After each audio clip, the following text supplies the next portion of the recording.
Hey guys, thank you so much. Joao, am I saying that correctly?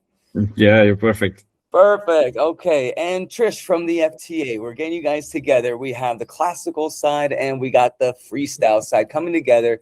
But I want to talk about operations. There's lots of flippers on both sides of the aisle that just have no idea the appreciation or what it takes to host a major national event or even a regional event or an European Gymnastics Championships. I'd love if we can have a little chit chat between both of you guys who are operations masters to be able to kind of walk our audience through, or both of our audiences through, what does it take to start an event.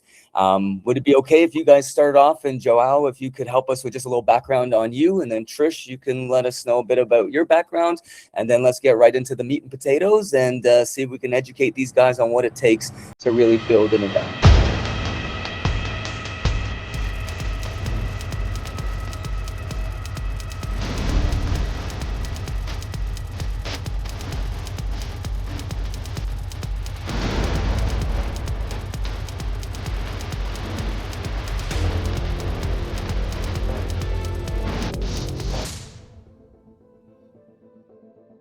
Thanks, Greg. So I'm João.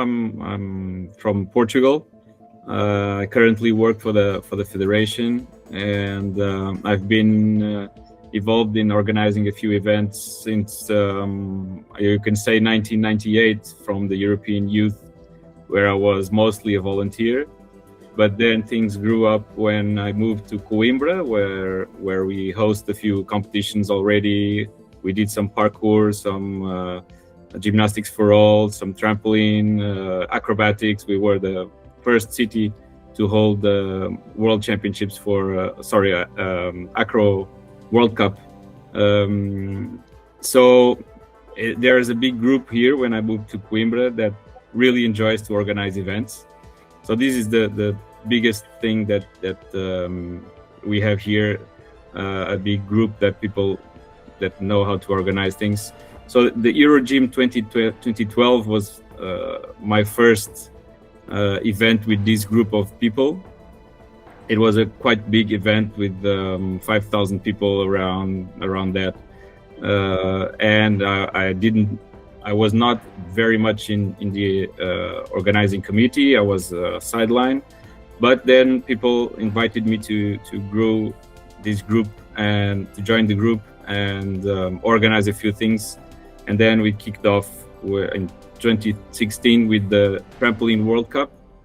And since then, we have been organizing World Cups, and then with the Federation, the European Championships. I was also last year in the World Championships. The Spanish Federation invited me.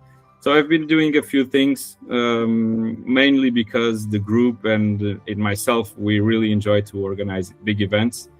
It's quite stressful, but very funny at the end to organize all these things. This is mostly my background of organizer, if I can say so. Very cool.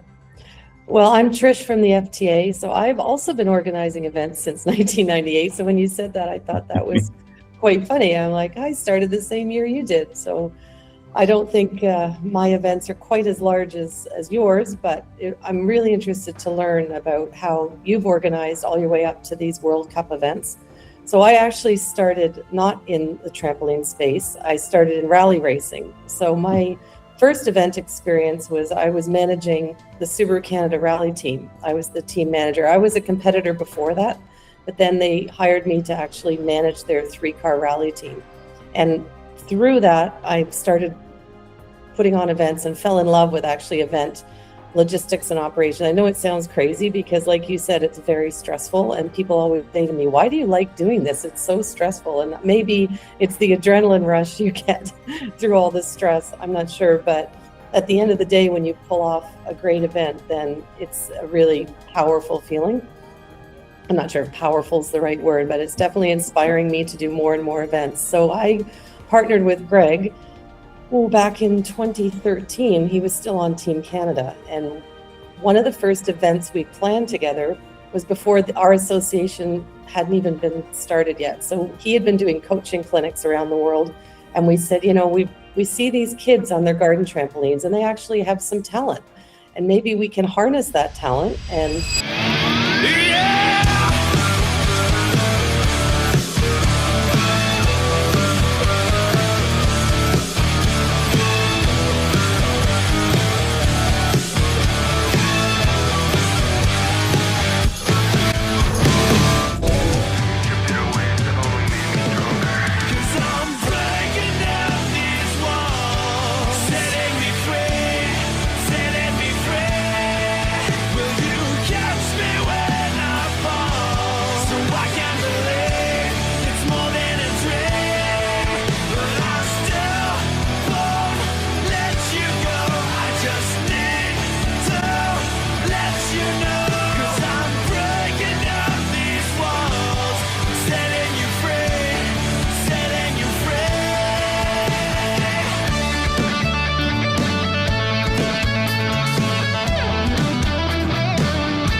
we decided, yeah, we're going to put on our first event. So we had a partner in California, and we did an online Instagram submission and said, okay, if you would like to enter our first event, we called it the GT Games, which stands for Garden Trampoline Games.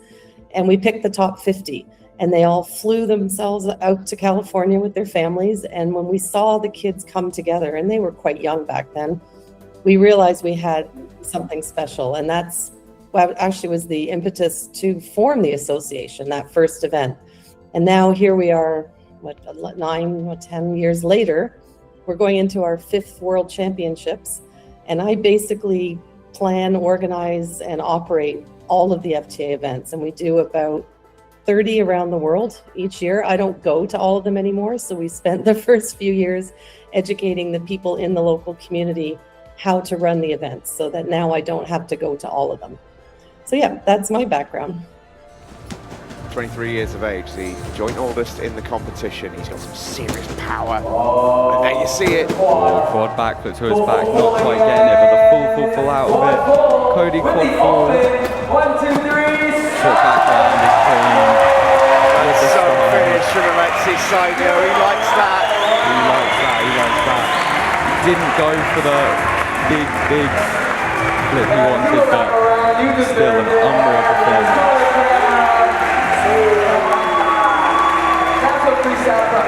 The ending is about as smooth as it gets. He's got as much style.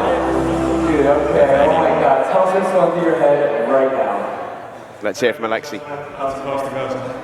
What can I say? What can I say, guys? Give it a round, give it a round. Oh man.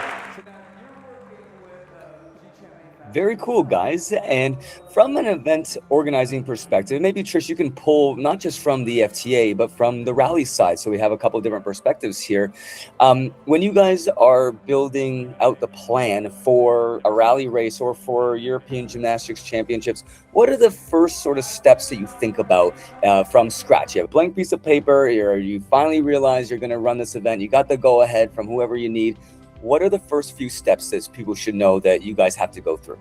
Well, for me, the first step is venue, it's location. If you don't have a location, you don't have an event. So that's always the first thing on the table, is you have to find the location. And then the second thing is the date. Obviously, you have to secure a date. And then there's a whole big long list of things that come after that logistically. But yeah, you always start with location, or at least I do. And then what goes into your location choice? You know, how close is it to an airport, yada yada yada. And maybe Joao, you can jump in here a little bit and explain some of the different finer points that maybe aren't so obvious to someone who hasn't created a big event. How do you pick your location? What are some of the factors that you consider? Yeah, so what you mentioned is correct. So we think about how you can transport everybody in, what's the space that you have to organize this event. Does it match the minimum criteria that the organizers need, or that the people need? And then we go to check if it's enjoyable for everyone, if you have local support, if you can give something extra for the people. Then if you have 2 or 3 spots to organize, then you go through this thing, but usually you don't have 2 or 3 spots, so you stick to what you have, which in Portugal, unfortunately, we don't have that many venues that can host a European Championship or a World Championship. So we do try to match everything, and we do try to offer something extra so that people feel welcome, and if usually you will want to rerun it, if not there, something close. So you try to find something extra so that people enjoy and come back after. So do you have your World Cup or World Championships? Is it every year or every 2 years, or how does that work? Yeah, so the World Cups run every year, but we need to get FIG approval. Usually we've been doing it every year in Coimbra, but in one of the years we did 2 World Cups in Portugal. So We have a few spots that can host the World Cup because the requirements are not so big. For the European Championships is a bit different, and it's run every 2 years, and every country is trying it. There's only one every 2 years. Whilst the World Cups you have, this year you have 6, last year you had 6. So you have more chances to organize the World Cups. And then the World Championships, is that every 4 years? No, World Championship is every year except for the Olympic year where you don't host a World Championship. I understand. Yeah, so our World Championships, we've been running them yearly, which poses a whole other challenge when you have to do it, especially if you're moving the venue to a new country. I mean, it's not even just a new city. For us, it's a new country. And we always look for city involvement. That's another big thing for the FTA. We want the city to back us and be involved in many ways with the infrastructure and some of the logistics, so they can provide things like not just venue help, but with things like security and medical and infrastructure, like the building of the stage. One of our biggest challenges has been the first 2 years we did it in London, in England. As Greg's background is the chapel. It's called the Round Chapel in Hackney, which is a beautiful venue, but it came with its own challenges, just setting up the stage inside of that church and preserving the flooring because it's a historical site. So there's always funny challenges you don't think of. But then we moved it to Barcelona the last 2 years, and now we were outdoors. So can you imagine running your event outdoors where all of a sudden you've got wind and sun and rain to deal with? So we've definitely had our challenges. Yeah, I remember we organized the first World Cup for parkour in Portugal, in Coimbra. And we had almost 40 degrees, but in the morning we had some moist, the floor was wet. So you need to buy towels at the last minute because you were not expecting. So every time there's something that happens that you are not expecting to happen, and you have to go through it. So it's really interesting. It is, I think, very stressful. I think that's probably the most challenging part, is just like for us, I mean, it's a global community. So we have, I think it's 21 countries now competing at the World Championships, which is pretty big. We had 93 athletes last year. And this year we decided we wanted to move. So one of the options on the table we were exploring is a city in Egypt. So you can imagine right now, as we're talking, I'm about to get on a call with my advisory committee and tell them, hey guys, we want to move the World Champs to Egypt. This happened yesterday. And and I said, well, guess we're not doing that anymore. So there's always, I mean, you never think, oh my gosh, now there's going to be a war that's going to impact our location for our World Championships. So there's so many things I think people behind the scenes don't realize, that as an event organizer, planner, that we have to think about and go through. And obviously the community has to be comfortable with the location. Like you said, it has to be easy to get to. So we expect things like the airport to be not too far away. Obviously we don't have indoor venues like you guys do. So we have to look for flat surfaces because we have to set up our Eurotramp stage. Weather is a huge consideration. The political climate just goes on and on. But once you get the city involved, then things start to really move. And that's kind of the key element, is getting the city involved in our events. I don't know if that's the same for you. Yeah, the same for sure. I can tell you last year in Pamplona, we had a few issues with demonstrations outside the venue because of Israel and stuff. And the government was pretty much involved. So, and the city, and that's very important. Not only for the money that comes from them to help organizing, either if it's direct or indirect, because if they don't charge you for the venue, that's money also, and it's not offered. So everything really needs the help of everyone involved. Otherwise, it's not possible. But I guess everyone has to win with this. So yeah, that's true. I mean, everything goes well. Yeah.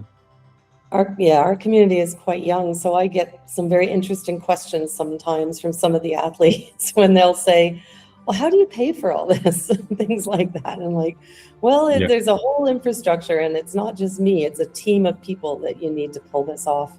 And, you know, even things like, you know, bringing in your judges and making sure the scoring and the Wi-Fi doesn't go out. Our first year of World Championships, we were live streaming it, and literally 5 minutes before we were about to go live, the satellite truck broke, and the company didn't have a backup satellite. So we had to delay the live stream by, I think it was 30 minutes, which was horrible. Imagine you're about to live stream and you have no stream, literally. So there's all these things that people don't realize. And then the communications between, Greg was emceeing the event, and he had a comm in his ear, and halfway through I was talking to him on my mic to cue him when to talk and not talk, because the commentators were there, and then his comm in his ear went dead and he couldn't hear us. So I'm trying to signal him like this, going like, talk, don't talk. I'm like, oh my gosh, like the things you learn when you do these events are crazy. But if you have a good team around you, then it takes a lot of the pressure off. And I think that's another key element people don't realize, right down to the people that handle your registration, or the marketing team that puts up your banners. And I mean, obviously having Eurotramp as our partner is beneficial, because they bring the trampoline and the stage, and they bring their technicians to set it up, and they stay with us and check it every day, make sure everything's good. So we're very, very lucky to have them as a partner as well, because they definitely know what they're doing, obviously.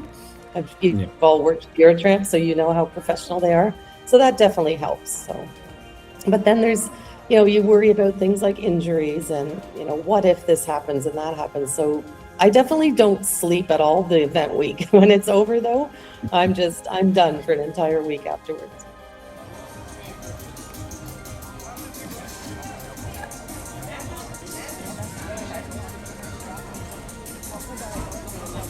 Okay, slide ร็วกัน slide nice yes landed coming down the point you keep the grace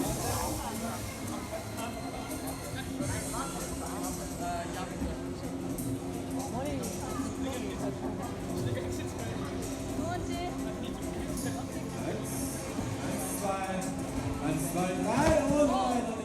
So in terms of the ways that live events actually do make money, and maybe Joe, you can jump in here. When you guys are doing your budgets and stuff like that, how much is coming from the city roughly? How much from media rights? How much from sponsorships? How much from ticket sales? For a young athlete who just does not know, how do events make revenue? Well, I guess you have always a factor of risk here, because when you start something, you have a plan, but then plans change all the time. And I've organized all of the events that you said, like big profit ones, break even, or losing money also. So it comes out to a lot of factors. So the city hosting, of course, is very important. The equipment support also is very important. If you have paid entrances or not, if the countries stay in your hotel, if they buy your meals, if you have sponsorships, if you have TV to run or to pay to organize, if you have live streams that are paid. So you can also organize on-site meals and snacks and merchandising where you can have some revenue. So there's a lot of things happening that can impact your overall result. And also here, I can tell you the Portuguese Federation, when we organize things, we try to buy the equipment and resell it to the clubs. So this is a way for the federation to do what they are supposed to do, which is to support the clubs. So the clubs can buy the equipment cheaper. And all of this comes together at the end of the day. Sometimes we lose a bit of money, but we did invest in our guys. So sometimes the overall result may say it has a minus there, but it's actually an investment. So it really depends on the way you see it, on the way that the boards look at it also. And really depends on if overall you are good in your balance sheet or not. It really depends on a lot of factors, but I've done all of them. I think the first couple of years we ran the World Championships, it definitely was not generating any revenue, that's for sure. But we've learned now over the years how to make, not money, but just, as you said, it's sort of a revenue model that regenerates itself every year. So everything we invest goes right back into the next year of making it bigger and better. Here we have Crystal Lowell. She's our first traditional athlete from the USA, coming from the Gymnastics Olympic Federation background. So it's good to see, that the traditional athletes and coaches are starting to see the freestyle side of things. Let's see what she has. Double pike half, coming in with the flippers, to another flippers, to the pull over landed. That was a quick combo. Normally for us, the city would cover, 40% of the costs. And I think the rest comes from media and sponsors and ticket sales. And I mean, merchandise and food and beverage is very, very small part of the budget for sure. That really depends on how you do it. We have some events here that is a real big part of it. Yeah, because if you have families coming in and everyone, if you have a packed house, maybe you don't sell tickets, but you sell the food. That at the end of the day, it's a large event. I don't usually organize those events, but I know that they happen and they are important. Yeah, I mean, if you have control of the food and beverages and that's your revenue, that's huge. We haven't done that model yet, but we have thought about it for the future. Because you're right, it could generate even more revenue than all the others combined if people are there for a whole week. But yeah, our events typically take place over 3 days. I'm not sure how long your events are, but normally the athletes come in and they have 3 days of training and then 3 days of competition. And then we only live stream the finals on the last day. For us, we've done a couple of different things. So our first 2 years of World Champs, we had the venue in London, we had full control over that because it was our own event. So everything we brought in, we paid for, and everything we sold was ours. But then when we moved to Barcelona, we actually piggybacked with another festival. It's called Extreme Barcelona Urban World Series event. So it was their event, and we were just the new action sport, they called us, within their event. So we had no control over pretty much anything. Like, it was their vendors, their schedule, their camera people. And that's why, I mean, it was great for us for 2 years because we had a lot more people seeing our sport because they had, I think, 20,000 people a day roughly going through there. And our stands were packed. Even when the guys were just training, people were watching. So it was really good to get our sport out there and seen. But then we realized we need to have control over our own events. So this is why this year we're moving to a new location so we can get that control back. And we can now, like you said, bring in our own vendors and have our own schedule and not have to work with someone else's schedule, which is really, really difficult when you're stuck in someone else's schedule, I guess is the best way to say it. We couldn't have certain training times we wanted, or if the security wasn't there, we weren't allowed in. So I think from that standpoint, it's much better to control your own event. The reason that we ended up going after all these big festivals was more of a strategic play. We said, look, we want to eventually get to the X Games. That's what all the kids want. That's where the top of the action sports world is. They need to see that we can play with other action sports festivals. So basically, we just went hunting and started connecting with the FEES guys and NL Contest and Extreme Sports Vico and Mandurah Action Sports Games and Good Games up in Canada. And we just said, look, we're going to piggyback with all of you guys. The sponsors like it more because they're getting more bang for the buck for what they're doing.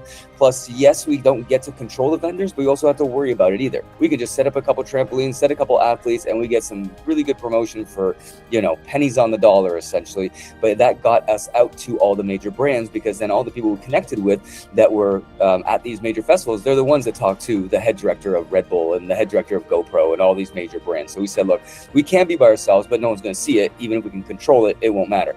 It's better off being the small guy in a big fish or in a big ocean where people can say, okay, this is up and coming. And it makes a lot of sense because I'll be very blunt. Based on the conversations we've had with everybody, we wouldn't be at the X Games right now doing our North American Championships this year unless we had done Barcelona and they said, oh, wow, okay, that's cool. And they got to almost see a visual of it, of how that would look with them.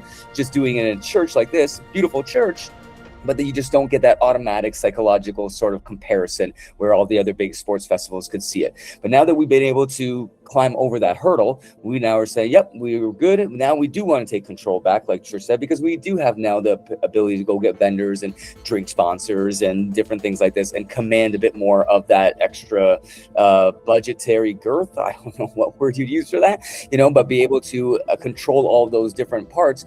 A couple of years ago when we did our first World Champs, there's no way we had the wherewithal, the bandwidth to go get local vendors and a whole festival and things like that. You know what I mean? So I think it's just a natural progression of a sport where I think what will end up happening is some events will do co-located with other people, and hopefully European Gymnastics can co-locate with us in the future in some way. But then we also have our own community only events where our guys can just do their thing and they can have fun within their own little community, and finding a nice balance between both options for growth in either direction, and then let the kind of the world turn as it goes, and we at least have the options and not stuck in one way or another. And that's at least kind of the thought process that we've been operating under so far.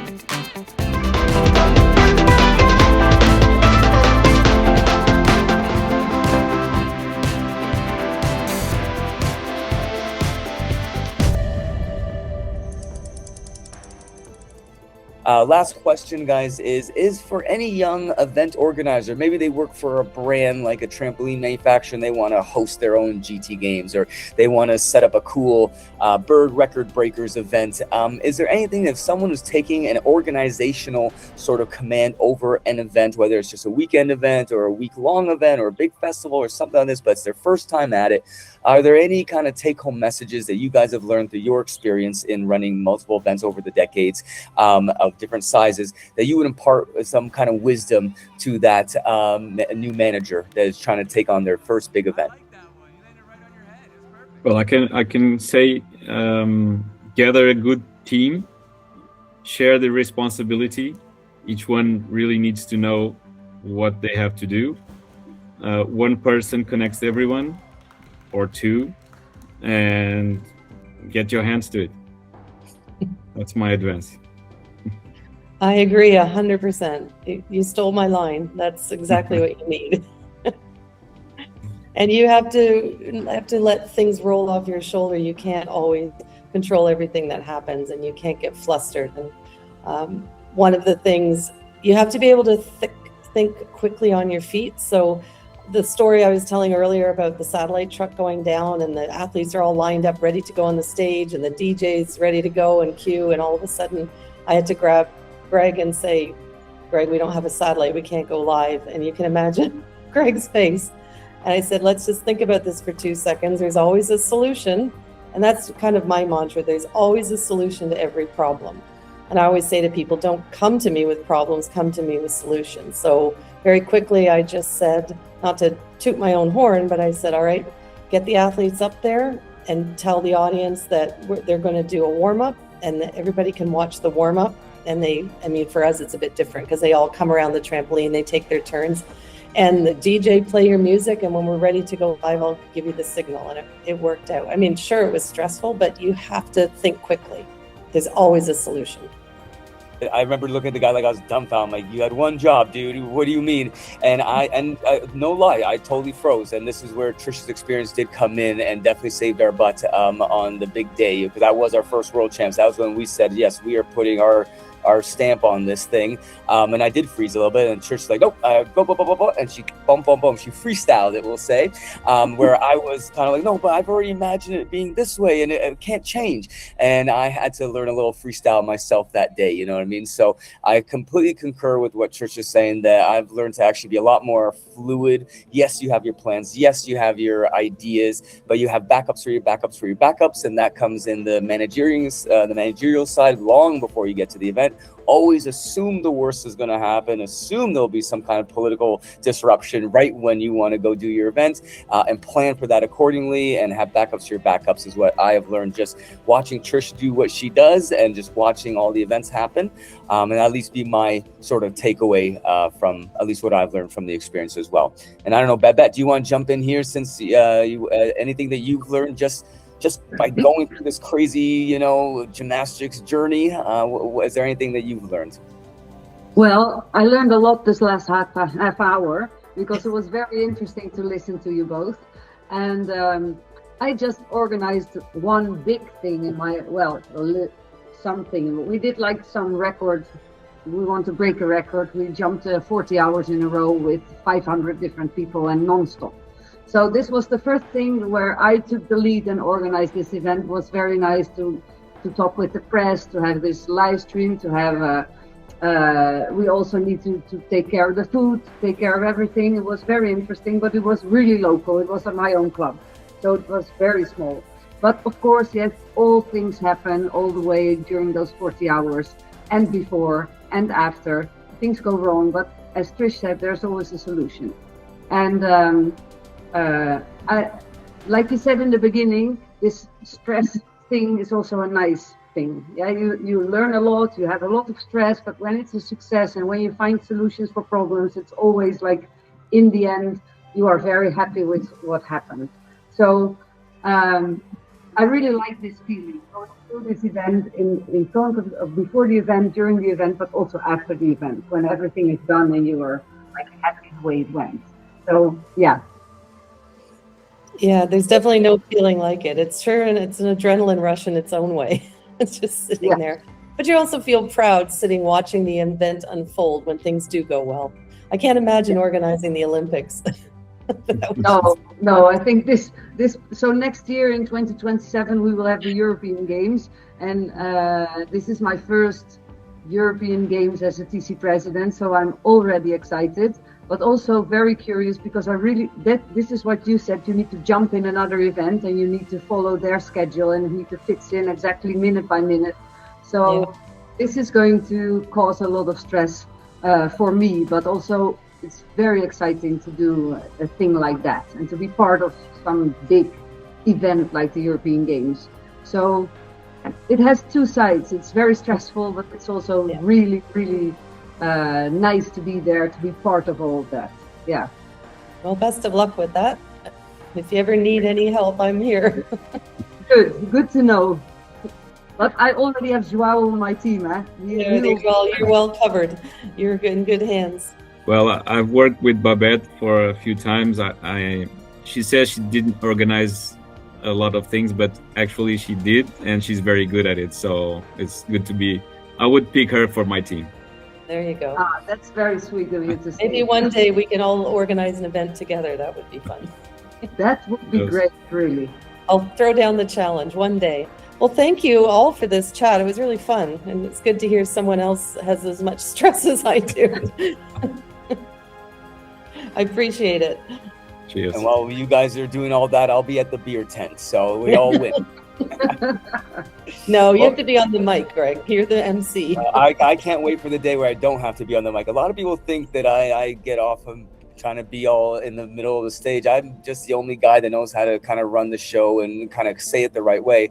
I'm really would rather be behind the scenes kind of guy. I'd rather be building the partnerships and the development of the actual ecosystem, the strategy and all that R&D and kind of thing like that. But so one day we'll get some really good MC, and I'll be able to actually sit down, hopefully in the next couple of years, and enjoy and actually watch the event as a spectator. That would be my dream one day. Good. I'll never let that happen. Oh no, I'm stuck. Well, guys, I really appreciate you jumping on and giving us your insights on event operations and everything. Is very cool just to kind of sit back and listen to you guys kind of go back and forth about it. Lots of stuff that definitely has to go to make a successful event. Babette, I wish you guys and Joao, I hope you guys have a really good European Gymnastics or European Trampoline Championships event coming up. Obviously, we're rooting for you. Like Trish said, if we can help in any way, we got contacts, we got networks and stuff like that. Consider us a B2B helping partner in some way behind the scenes. if we can. But I will see you guys on the 12th, and we will be ready with our athletes to do a really cool freestyle battle demo kind of thing. And then hopefully, yes, we can co-locate and work together in the future and go from there and see where this crazy journey takes us.